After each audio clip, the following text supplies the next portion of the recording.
Hello and welcome back to rewind psychology. आज हम MCQ cover करेंगे from chapter 1 introduction to psychology and आज का टॉपिक है स्कूल्स ऑफ साइकोलॉजी पार्ट 1। हमारी प्रीवियस वीडियो में हमने इंट्रोडक्शन टू साइकोलॉजी से 14 एमसीक्यूज कवर किए थे। If you want to watch that video you can visit my YouTube channel या फिर मैं उसका लिंक डिस्क्रिप्शन बॉक्स में भी डाल दूंगी।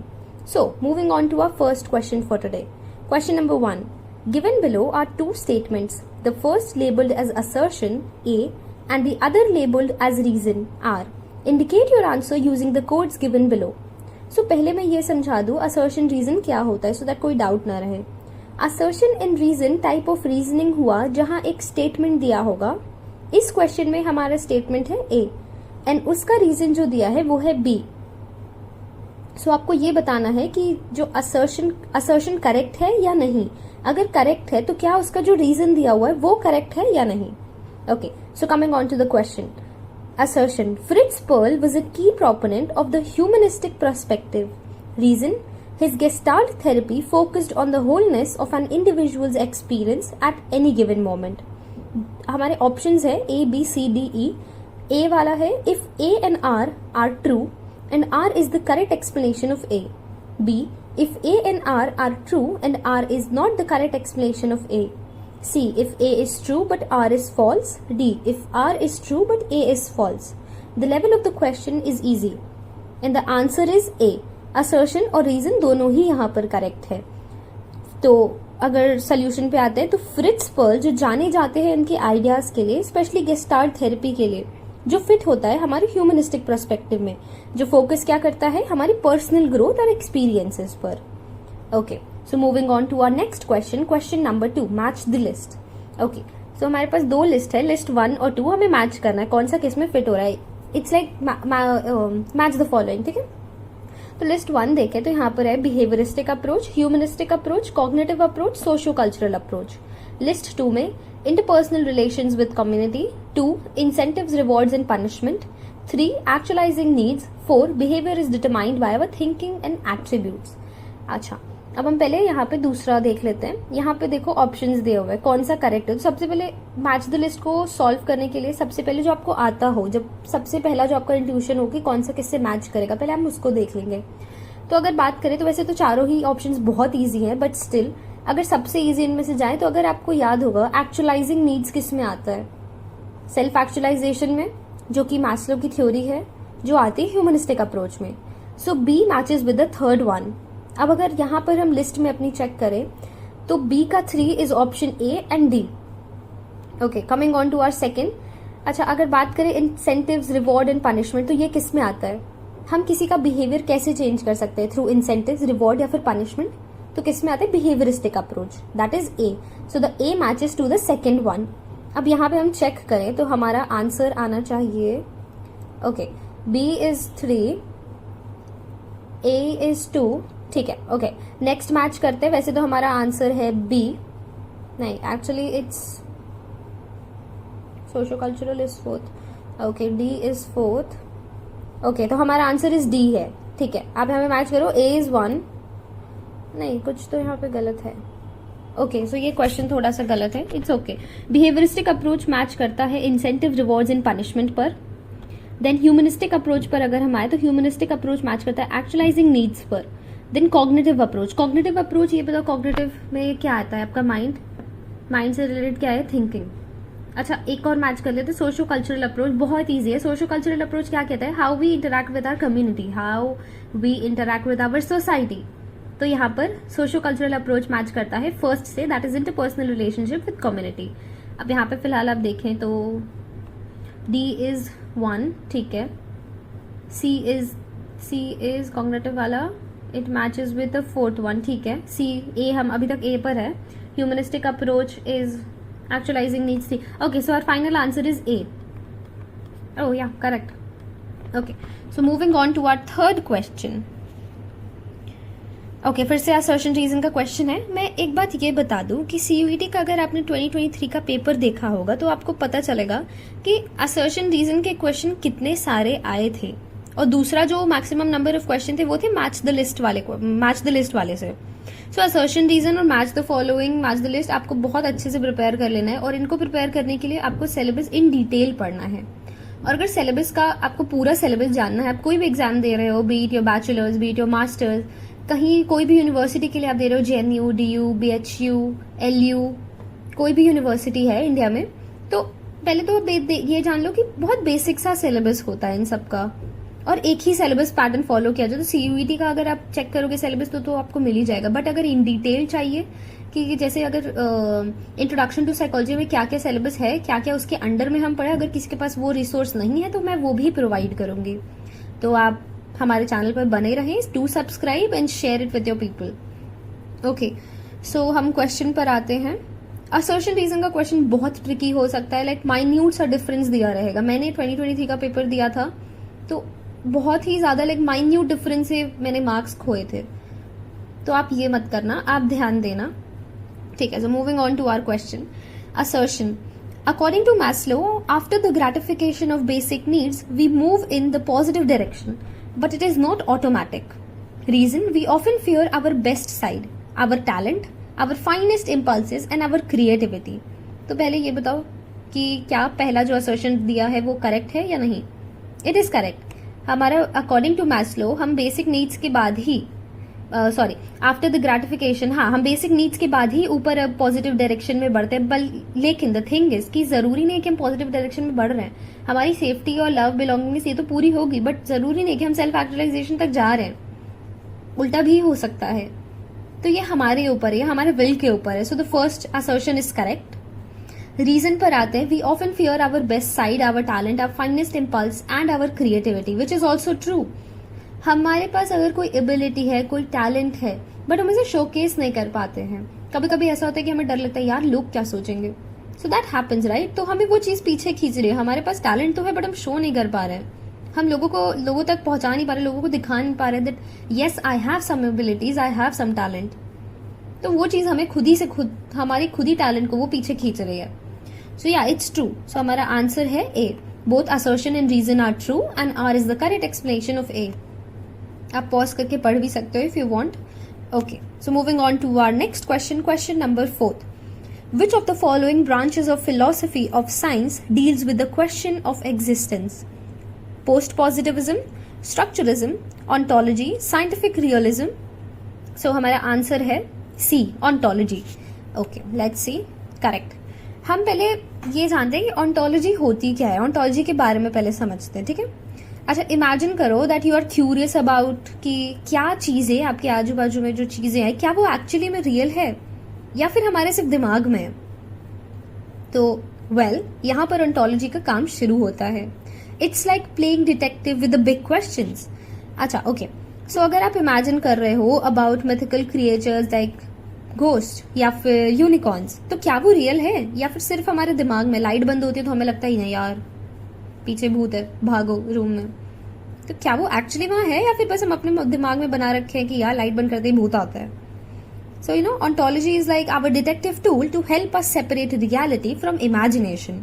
It's like our search for the truth about what's out there in the world around us.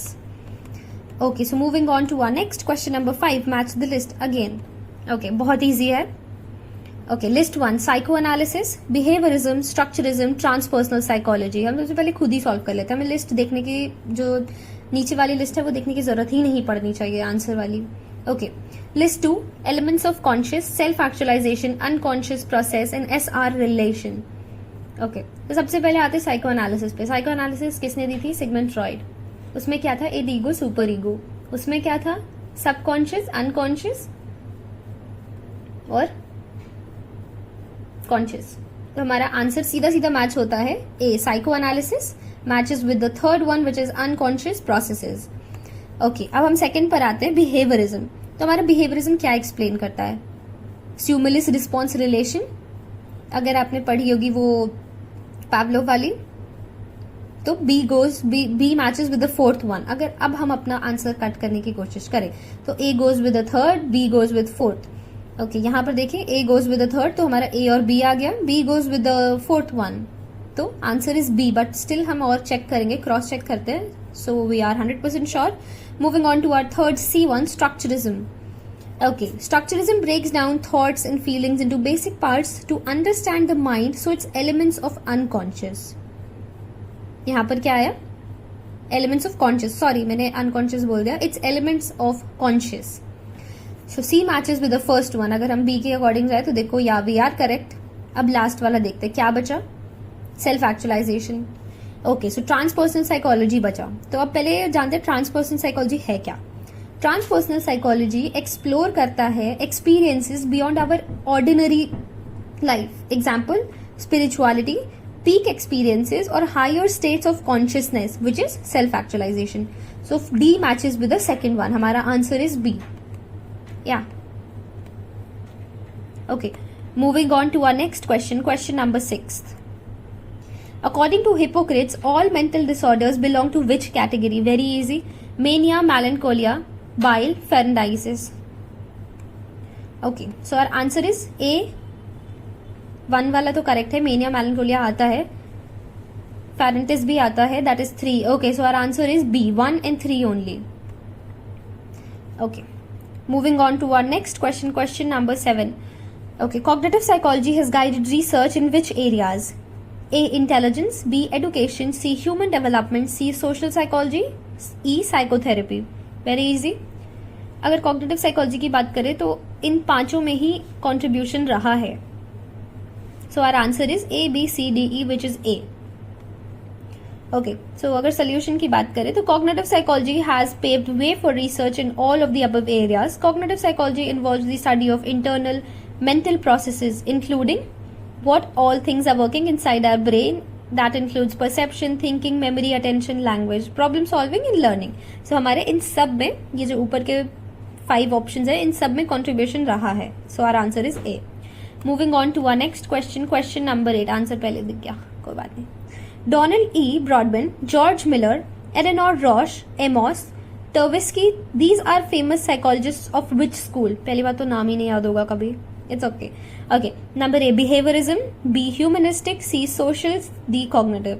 अगर हम एक टर्म यहाँ पर एक नाम देखें that is जॉर्ज मिलर, ये बहुत सिमिलर लग रहा होगा. He is cognitive psychologist. तो अगर इससे ध्यान में अगर आता है तो remember our answer is cognitive. Okay, cognitive school of psychology, correct. Question number 9. Functionalist were influenced by which theory? Aristotle's theory, Darwin's theory, structuralism. They were not influenced by any theory. पहला तो D answer cut कर दो, D तो हो ही नहीं सकता. अब आते हैं, हमारे पास बचता है ए, बी और C. Okay, so our answer is B, Darwin's theory. तो functionalists were influenced by Darwin's theory because they saw the mind as adapting to help people survive and function better. Just like हम humans adapt कर लेते हैं हमारे environment का change जब होता है. कोविड-19 के टाइम पर हम सैनिटाइजर्स यूज कर रहे थे, रिमेंबर. अनलाइक कुछ भी खाना है उससे पहले क्लीन योर हैंड्स. एंड अभी भी व्हेन यू आर ट्रैवलिंग, या फिर एक एग्जांपल लेते हैं मेट्रो का. You are in a metro and आप पोल के पास खड़े, आपको सीट नहीं मिली. पोल के पास खड़े हो, अब ऑब्वियस बात है आप पोल तो पकड़ोगे ही ना, वरना गिर जाओगे दूसरे के ऊपर यार. तो जब पोल पकड़ते हो तो ऐसे दिमाग में फीलिंग नहीं आती कि यार कितना गंदा होगा ये पोल, कितने लोगों ने छुआ होगा दिन भर में, पता नहीं क्या क्या चीजें लगी होंगी. तो आपके दिमाग में ऐसे आता है ना, यार काश सैनिटाइजर होता तो हाथ सैनिटाइज कर लेते. या फिर आज भी खाने से पहले आप एक बार दिमाग में आता है, यार मैंने शायद से अपना शूलेस बांधा था तो हाथ गंदा था, हाथ गंदा रह गया. ये सारी फीलिंग आपको पहले नहीं आती थी कोविड-19 से पहले. बट यू नो जब कोविड-19 आया, हमने चीज़ों के बारे में जाना कि नहीं यार हाथ स्टिल अभी भी गंदे ही हैं, खाने से पहले धुल लो. ऐसा नहीं कि तुमने 2 घंटे पहले धुला था तो कुछ छुआ नहीं तो अभी भी साफ है हाथ, नहीं, ऐसा नहीं है. तो आपने अपने सिचुएशन के अकॉर्डिंग, अपने इन्वायरमेंट के अकॉर्डिंग चेंजेस किए. तो that is what you are adapting to your environment. Okay, moving on to our next question number 10. Gestalt psychology is founded by A. Kurt Koffka, Max Wertheimer, Kurt Lewin, Wolfgang Kohler. Very easy, answer is B, Max Wertheimer. Moving on to our next question number 11. Okay, the level of the question is very easy. Gestalt principles are. पहले तो ये जानते हैं कि कितने principles थे, ठीक है. आंसर वैसे भी मिल ही जाएगा, अगर नहीं पता तो मैं बताती हूँ. ओके, सो पहला प्रॉक्सिमिटी. वहां देखो प्रॉक्सिमिटी में क्या होता है कि हम चीजों को ऐसे देखते हैं जो कि क्लोज होते हैं, जो साथ में, वो हम ऐसे देख लेते हैं कि हाँ ये तो साथ में चीजें, इवन तो वो होंगे नहीं बट तुम्हें लग रहा होगा. अगर कुछ कलर से मैं बांधू ले 4 ओके 8 सर्कल है यहाँ पर। अगर मान के चलो 8 सर्कल्स हैं, 4 एक साथ है, 4 एक साथ है, बट ना 4 वो एक फर्स्ट बैच है 4 सर्कल्स का, वो कलर में है, पिंक कलर का है, दूसरा ब्लैंक है, तो तुम ऐसे देखो कि ऊपर पिंक वाला वो साथ में है, तुम उसको पहले ध्यान दोगे। That is what proximity is. Similarity, अगर कोई भी अच्छा सर्कल्स की बात करें तो अगर यहाँ पर मैंने अगर एग्जाम्पल 8 सर्कल है और 2 ट्राइंगल है, तो आप देखोगे पहले कि अच्छा ये सर्कल वाले सारे मैच कर रहे हैं, और अगर पिंक कलर के तो और मैच कर रहे हैं। That is what similarity is. ये सिमिलर है, इवन तो शायद से माइन्यूट कुछ चेंजेस होगा उस सर्कल में, बट स्टिल आप उसको एज सिंगल उसको आप सिमिलर ही देखते हो कि हाँ ठीक है। अगर वो किसी एक पर्टिकुलर शेप या फिर कलर का है तो सिमिलैरिटी में ही वो आता है आपकी थिंकिंग में। Moving on to our next, continuity. अगर 2 लाइन्स है, डॉट डॉट डॉट लाइन्स है और एक प्रॉपर लाइन बनी हुई है, तो अगर आप वो जो डॉट डॉट लाइन्स है उसको भी आप कॉन्टिन्यूस ही देखोगे। That is what continuity is. Closure, next 4th one is closure. अब क्लोजर में होता क्या, हम चीजें इनकम्प्लीट है बट आपका माइंड स्टिल उसको कंप्लीट कर लेता है। अगर मैं यहाँ पे डॉट डॉट करके एक जैसे बचपन में करते थे ना, डॉट डॉट डॉट वो बुक में बनी होती थी, हमें बस वो लाइंस मैच करके जो भी शेप है वो बनाना होता था। अगर यहाँ पर वो पिक्चर पुट करूँ, वो ट्री की पिक्चर पुट कर दूं, डॉट डॉट डॉट है, ट्री की पिक्चर है, ठीक है, आपने अगर वो बनाई भी नहीं, डॉट लाइंस कनेक्ट भी नहीं किए, स्टिल आपको पता है कि हाँ वो ट्री ही है। That is what closure is. Figure ground, अच्छा फिगर ग्राउंड का बहुत इजी एग्जांपल है वो वास वाला, इफ यू रिमेम्बर, यहाँ पे पिक्चर होगा। ओके, अब अगर आप वास देख रहे हो तो आपको बैकग्राउंड का वो जो है वो आपको नहीं दिख रहा है, आप सिर्फ वास पे ध्यान दे रहे हो। अगर आप वास को एज अ बैकग्राउंड ले लो और जो साइड में 2 लोग दिख रहे होंगे, अगर आप देख रहे होंगे 2 लोग दिख रहे हैं, तो आपका वो मेन चीज हो गया और वास बैकग्राउंड में चला गया, and vice versa. That is what figure ground is. Next symmetry, next common fate, and next Pragnanz. Pragnanz में होता क्या है कि देखो हम ना कोई भी ऑब्जेक्ट है, कोई भी चीज है, हम उसको हम हमारे दिमाग ऑटोमेटिकली कोई भी चीज है उसको ना सिंपलेस्ट और स्मूदेस्ट वे में देखना चाहता है। ये नहीं कि यार उसको बहुत डिफिकल्ट बना दो।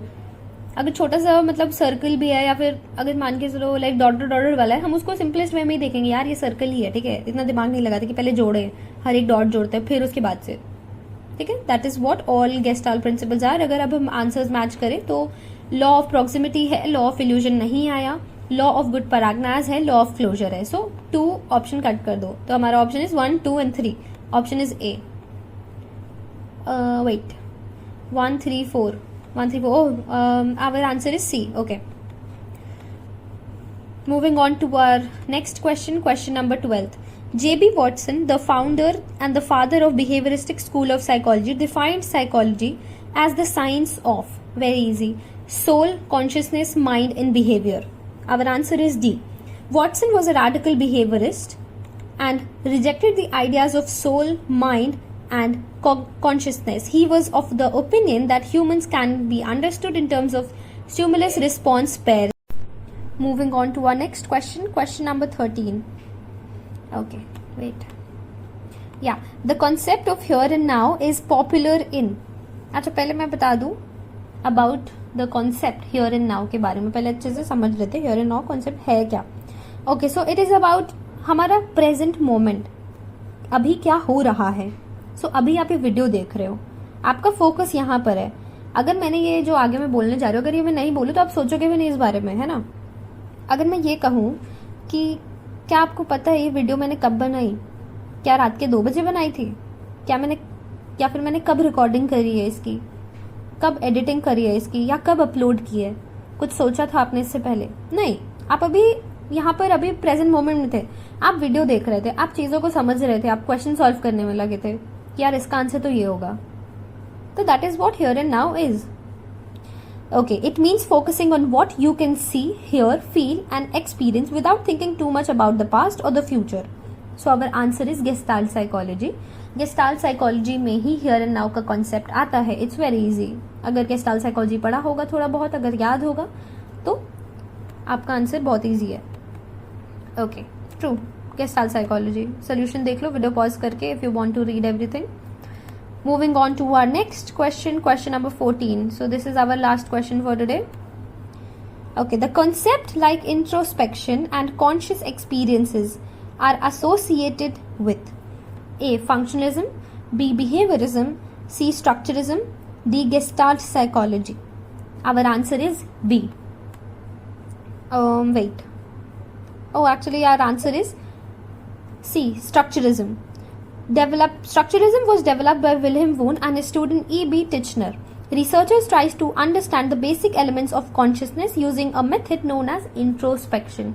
अगर E.B. Titchener के बारे में थोड़ा पढ़ा है तो उसमें इंट्रोस्पेक्शन आता है. ठीक है, पॉज करके अच्छे से पढ़ लो. Okay, so that's it for today guys. I hope आपने बहुत कुछ सीखा आज इस वीडियो से. And if you like this video, do like, share and subscribe, and let's learn and conquer together what we desire. So stay tuned. I will be dropping my next video soon, which will be on Schools of Psychology Part 2.